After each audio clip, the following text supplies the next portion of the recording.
Canada के केंद्रीय bank के गवर्नर रह चुके मार्क कार्नी अब कनाडा के नए प्रधानमंत्री बनने जा रहे हैं। ट्रूडो के समय में कनाडा से कई देशों के रिश्ते खराब रहे। बीते कुछ सालों में देखा जाए तो भारत और कनाडा के बीच रिश्ते भी बेहद तनावपूर्ण रहे। कनाडा भारत को तोड़ने की बात करने वाले खालिस्तानी समर्थकों का सबसे बड़ा गढ़ बन गया। ऐसे में इस वक्त सबसे बड़ा सवाल यही है कि मार्क कार्नी के पीएम बनने से भारत के साथ कनाडा के रिश्ते अब कैसे रहेंगे। हाल ही में मार्क कार्नी ने कहा कि उन्हें अगर मौका मिला तो वो कनाडा और भारत के बीच संबंधों को सुधारने और इसे पटरी पर लाने में प्रयास करेंगे। कार्नी ने पिछले मंगलवार को कैलगरी में सत्तारूढ़ लिबरल पार्टी के नेता के चुने जाने से पहले उन्होंने कहा कि कनाडा समान विचारधारा वाले देशों के साथ अपने व्यापार संबंधों में विविधता लाना चाहता है।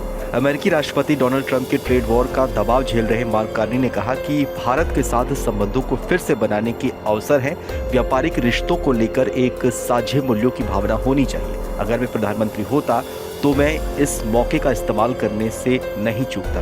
बता दें कि भारत और कनाडा के संबंधों में पिछले 1.5-2 सालों से बहुत ज्यादा तल्खी देखने को मिली है। मौजूदा प्रधानमंत्री जस्टिन ट्रूडो ने सितंबर 2023 में कनाडा की संसद हाउस ऑफ कॉमन्स में कहा था कि भारतीय एजेंटों के द्वारा खालिस्तानी समर्थक अलगाववादी नेता हरदीप सिंह गुज्जर की हत्या के बीच संभावित संबंध है और इसके विश्वसनीय स्रोत भी हैं।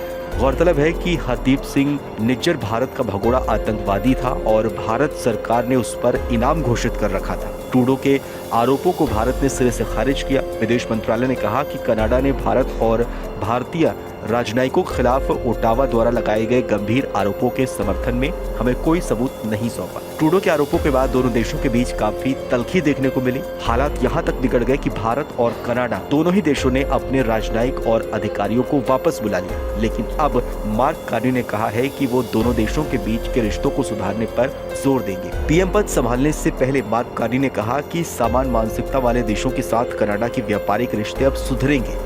सोशल मीडिया साइट एक्स पर देखे एक वीडियो में मार्क कार्नी कहते हुए दिख रहे हैं कि भारत के साथ संबंध फिर से बनाने के अब अवसर हैं। उस व्यावसायिक संबंध के आसपास साझा मूल्यों की भावना होनी चाहिए। अगर मैं प्रधानमंत्री होता तो मैं इसे बनाने के अवसर की प्रतीक्षा करता। मार्क कार्नी के इस बयान को भारत कनाडा के द्विपक्षीय रिश्तों के लिहाज से बेहद अहम माना जा रहा है। मार्क कार्नी कनाडा और ब्रिटेन दोनों ही देशों के सेंट्रल बैंक के गवर्नर रह चुके हैं। 2008 में कनाडा को वैश्विक मंदी से बाहर निकालने में भी उनका बड़ा श्रेय है। इसके बाद 2013 में वो ब्रिटेन के सेंट्रल बैंक के गवर्नर भी रहे।